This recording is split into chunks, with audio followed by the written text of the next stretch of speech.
Good evening, boys and girls. It is about that time of the year where we once again continue with these boring of everyone to death via the reading of bedtime stories. Of course, except this time, people might be too excited. You have no idea how many, because usually on a daily basis, I get maybe 50, 100, 150 direct messages from server members, just wanting to talk about stuff. So about 10%, right? Between yesterday, this morning, and now, I've gotten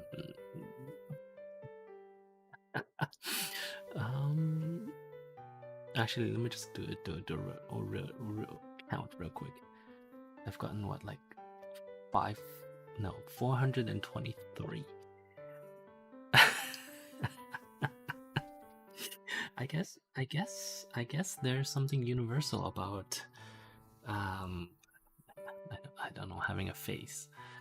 I suppose you could call it that, right? Having a face.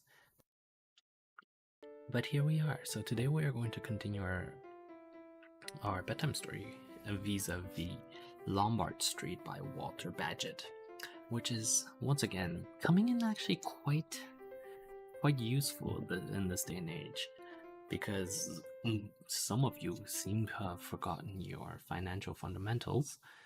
I mean, some of you don't have fundamentals to begin with, but a lot of you seem to have just dramatically forgotten how our financial system came to be and think that you can just completely replace it. Remember when it was said that crypto would be the next, would be different, would replace old school banking systems, would be a wild west of people being able to do whatever they want, of liberty and freedom. And now we get into crypto and it's just, people want to make money out of it. So how do they make money out of it? Well, they they go to the regulators and they ask for regulation.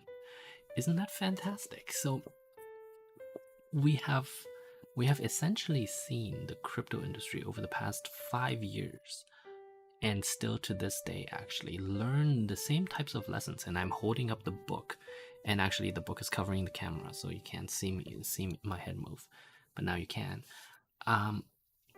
We have seen the crypto industry learn the lessons in this exact book, right? And come to the exact same conclusions.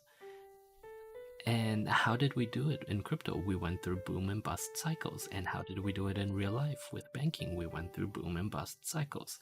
So we shall really see where the crypto industry is going to go in the future. But for now, it looks very much like a repeat of the 1800s and the early 1900s. Well, before 1911. And then of course 1920, but that's sort of a different issue.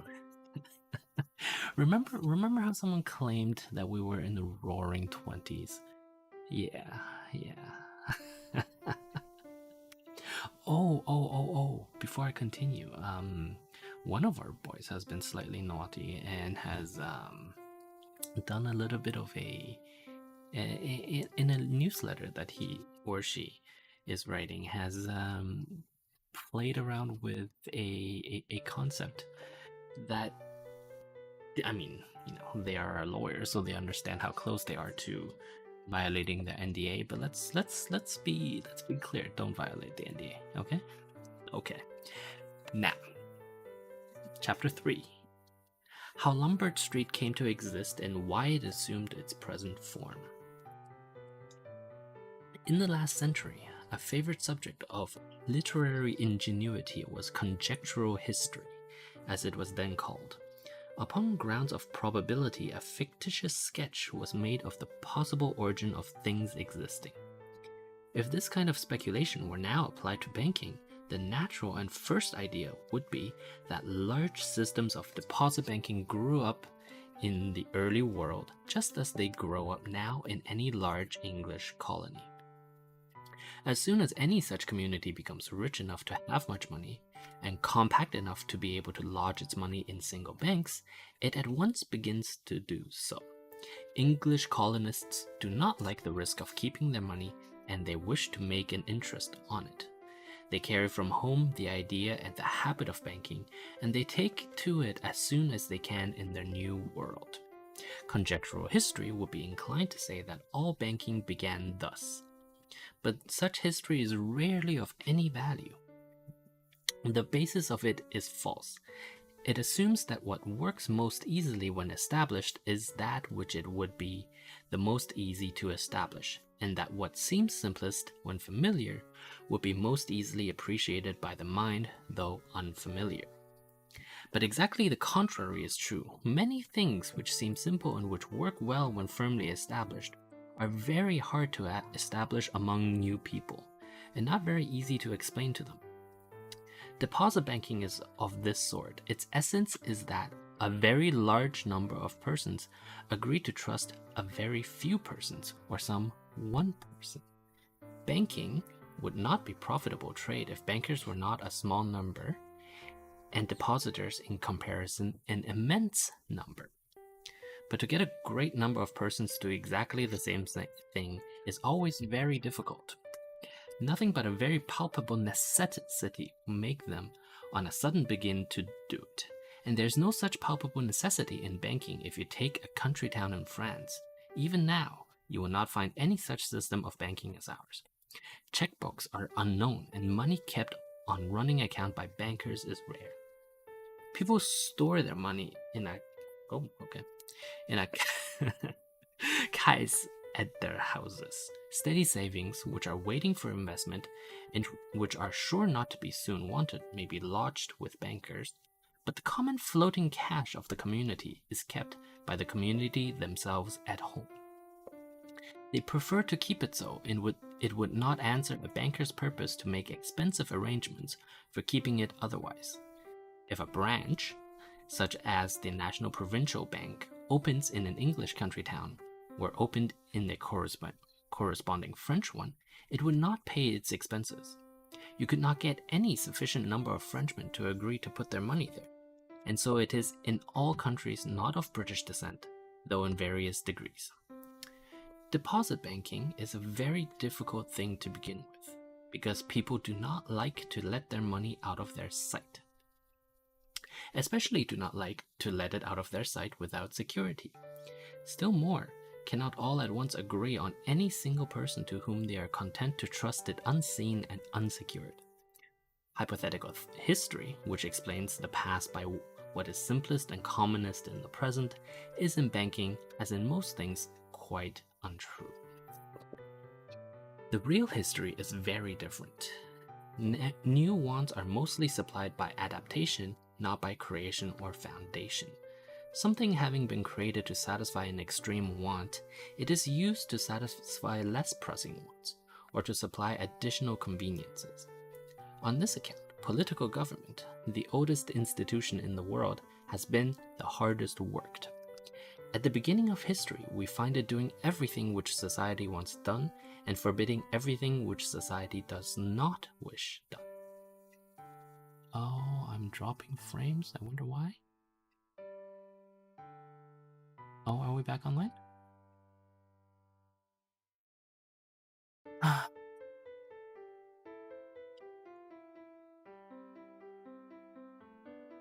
Microsoft, must you do this every single time?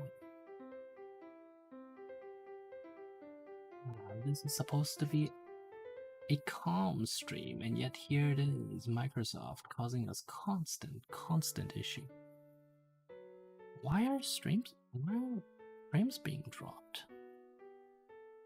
That's such an annoying thing for it to do. Let's see.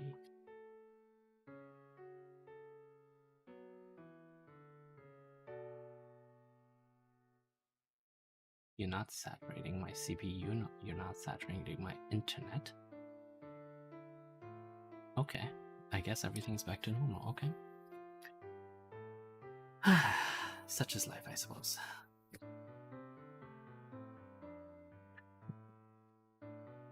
I do apologies. You cannot add blah blah, very different, nuance are mostly applied. On this count, political government, which society does not wish done.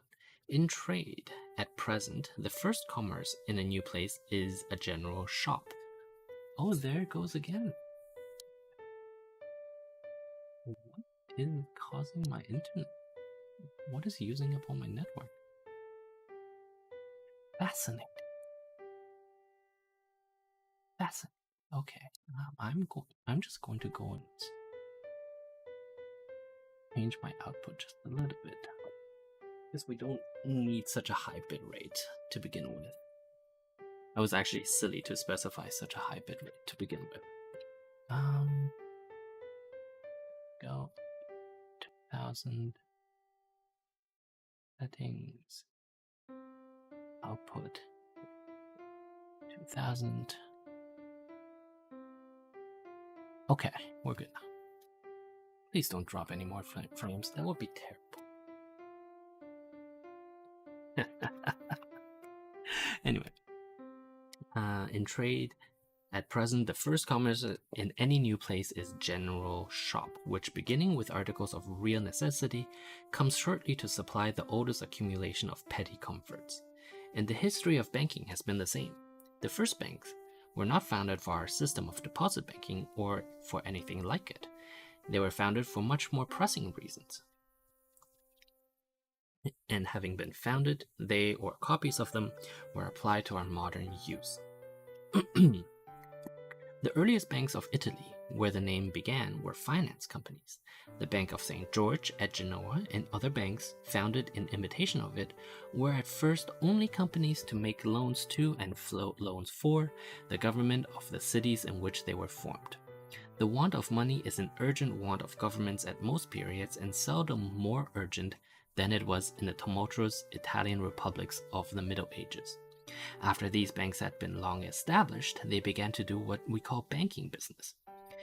But at first they never thought of it. The great banks of the north of Europe had their origin in a want still more curious. The notion of its being a prime business of a bank to give good coin has passed out of men's memories, but wherever it is felt, there is no want of business more keen or urgent.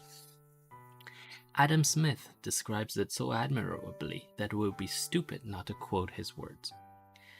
The currency of a great, and this is now Adam Smith. The currency of a great state, such as France or England, generally consists almost entirely of its own coin.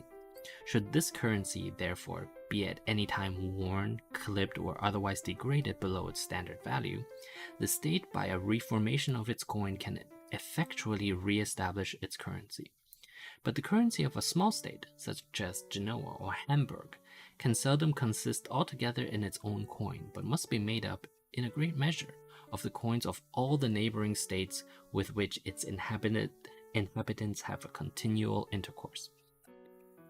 Such a state, therefore, by reforming its coin, will not always be able to reform its currency. If foreign bills of exchange are paid in this currency, the uncertain value of any sum of what is in its own nature so uncertain must render the exchange always very much against such a state, its currency being in all foreign states necessarily valued even below what it is worth.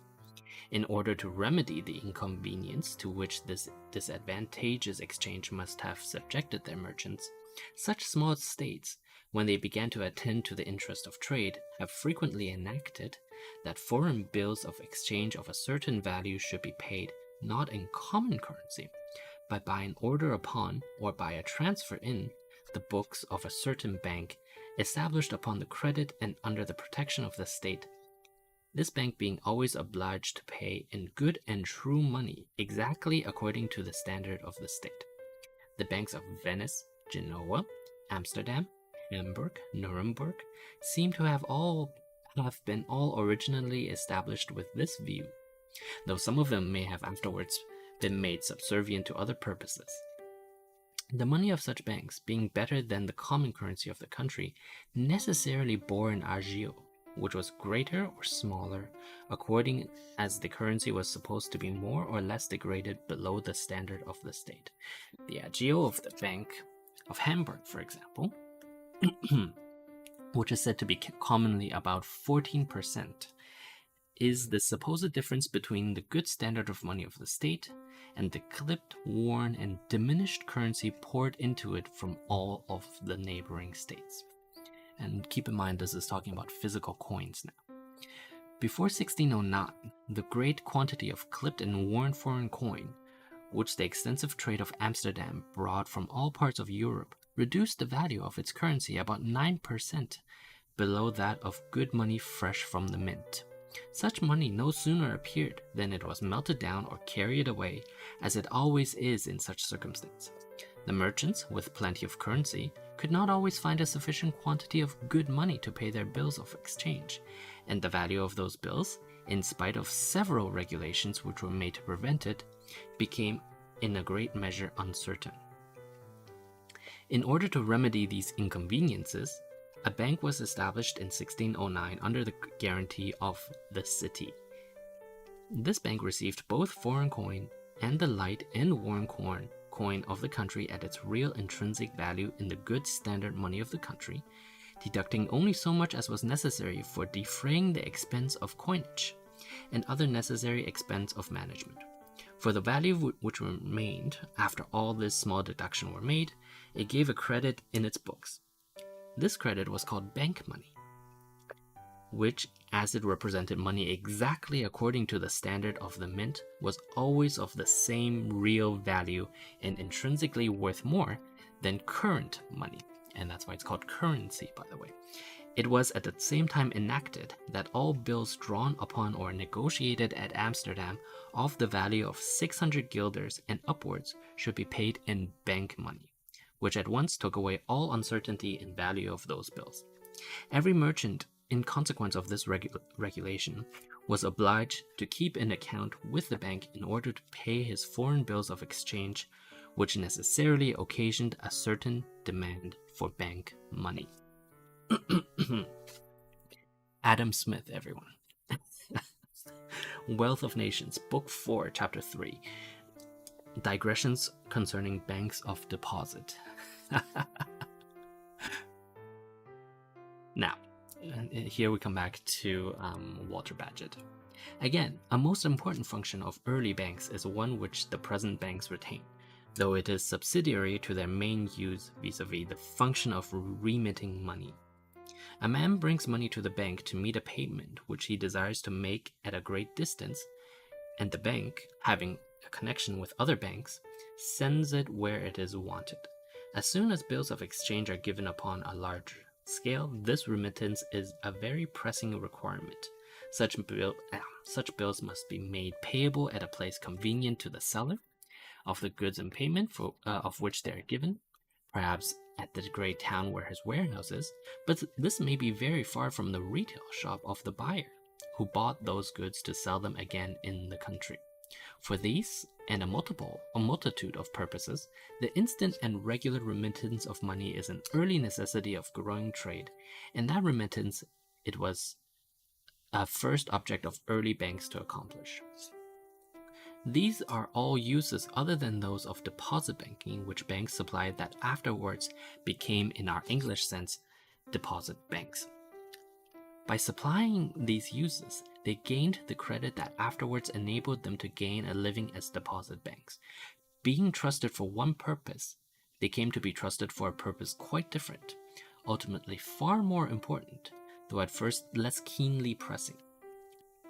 But these wants only affect a few persons, and therefore bring the bank under the notice of a few only. The real introductory function which deposit banks at first perform is much more popular, and it is only when they can perform this more popular kind of business that deposit banking ever spreads quickly and extensively. Tea time. This function is the supply of the paper circulation to the country, and it will be observed that I am not about to overstep my limits and discuss this as a question of currency. In what form the best paper currency can be supplied to a country is a question of economical theory with which I do not meddle here. I am only narrating unquestionable history, not dealing with an argument where every step is disputed. And part of this certain history is that the best way to diffuse banking in a community is to allow the banker to issue banknotes of small amount that can supersede the metal currency. This amounts to a subsidy to each banker to enable him to keep open a bank till depositors choose to come to it. The country where deposit banking is most diffused is Scotland, and there the original profits were entirely derived from circulation. The note issue is now a most trifling part of the liabilities of the Scotch banks, but it was once their mainstay and source of profit. A curious book lately published has enabled us to follow the course of this in detail. The Bank of Dundee, now amalgamated with the Royal Bank of Scotland. Oh, RBS. I'm sorry, I didn't mean to diverge, but RBS. Was founded in 1763 and had become, before its amalgamation 8 or 9 years since, a bank of considerable deposits. But for 25 years from its foundation, it had no deposits at all.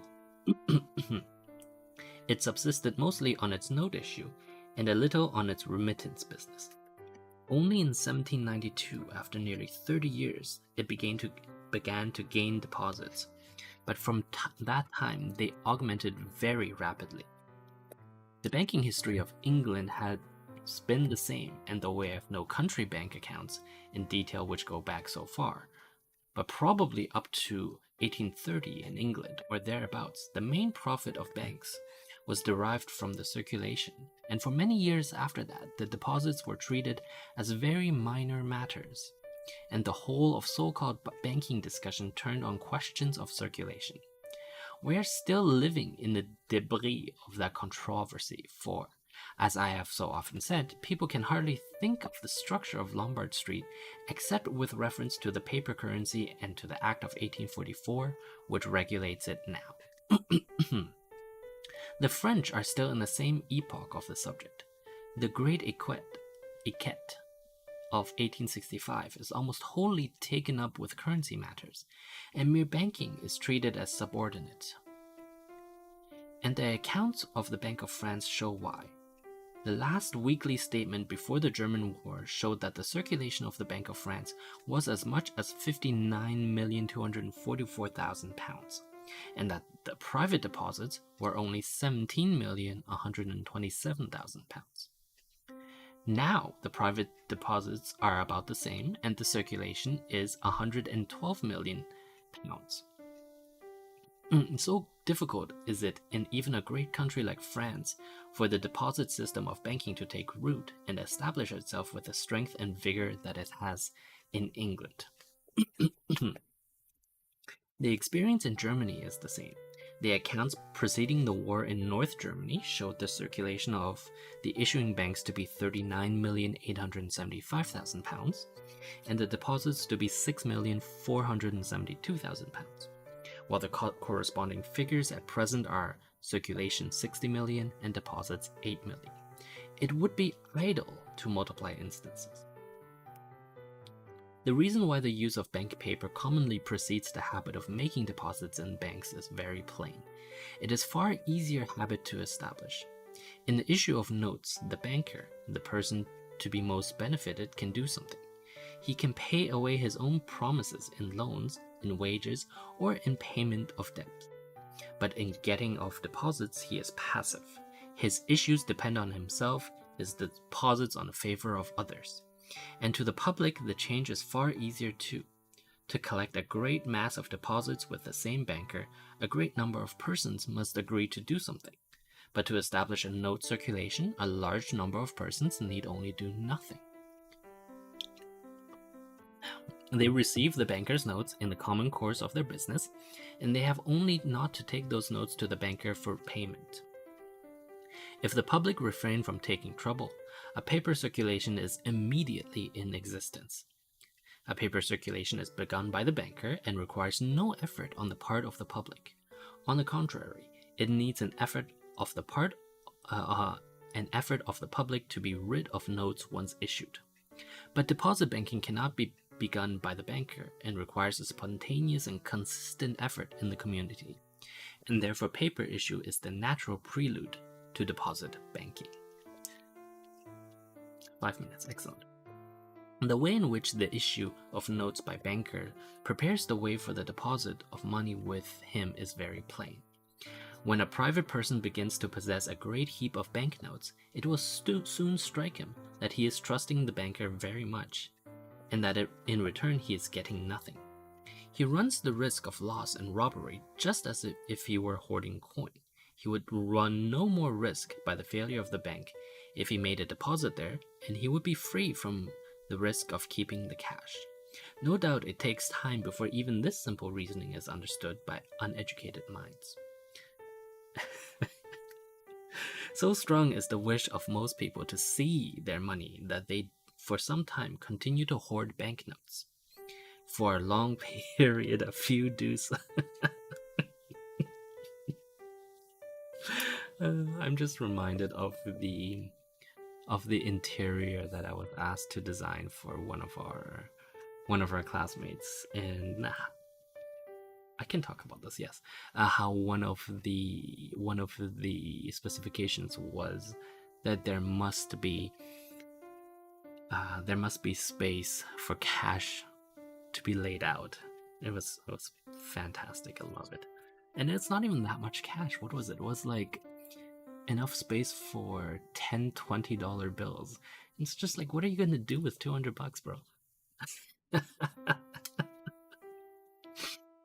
Anyway, but in the end, common sense conquers. The circulation of banknotes decreases, and the deposit of money with the banker increases.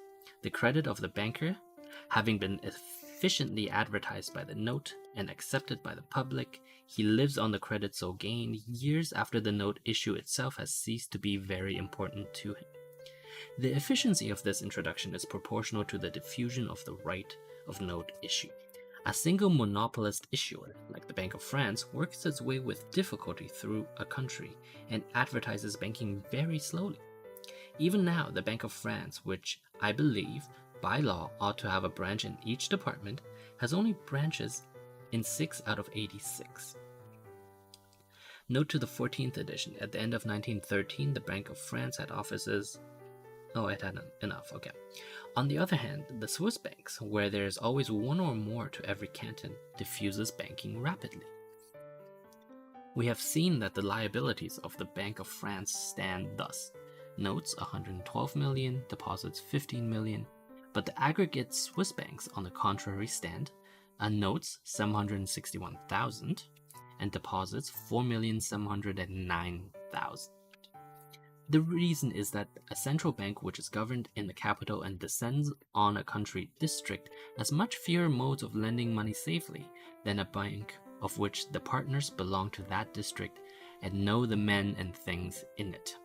A note issues is mainly begun by loans. There are then no deposits to be paid, but the mass of loans in a rural district are of small amount. The bills to be discounted are trifling. The persons borrowing are of small means and only local repute. The value of any property they wish to pledge depends on local changes and local circumstance. A banker who lives in the district, who has always lived there, whose whole mind is a history of the district and its changes, is easily able to lend money safely there. But a manager deputed by a single central establishment does so with difficulty. The worst people will come to him and ask for loans. His ignorance is a mark for all the shrewd and crafty people thereabouts. He will have endless difficulties in establishing the circulation of the distant bank because he has not the local knowledge which alone can teach him how to issue that circulation safely. A system of note issues is therefore the best introduction to a large system of deposit banking. As yet, historically, it is the only introduction. No nation as yet has arrived at a great system of deposit banking without going first through the preliminary stage of note issue, and of such note issues, the quickest and most efficient in this way is one made by individuals resident in the district and conversant with it. And this explains why deposit banking is so rare. Such a note issue as has been described is possible only in a country exempt from invasion and free from revolution. Oh, Walter. During an invasion, note issuing banks must stop payment. A run is nearly inevitable at such a time, and in a revolutionary too. In such great and close civil dangers, a nation is always demoralized. Everyone looks to himself, and everyone likes to possess himself of the precious metals. Today, that's of course not the case. Today, we all just possess dollars. These are sure to be valuable, invasion or no invasion, revolution or no revolution. But the goodness of banknotes depends on the solvency of the banker, and that solvency may be impaired if the invasion is not repelled or the revolution resisted. Imagine any country in the world not accepting US dollars, right? Same thing. It'd be like them not, like people are less likely to accept gold than they are to accept US dollars. Just keep that in mind. Hardly any continental country has been till now exempt from long periods of both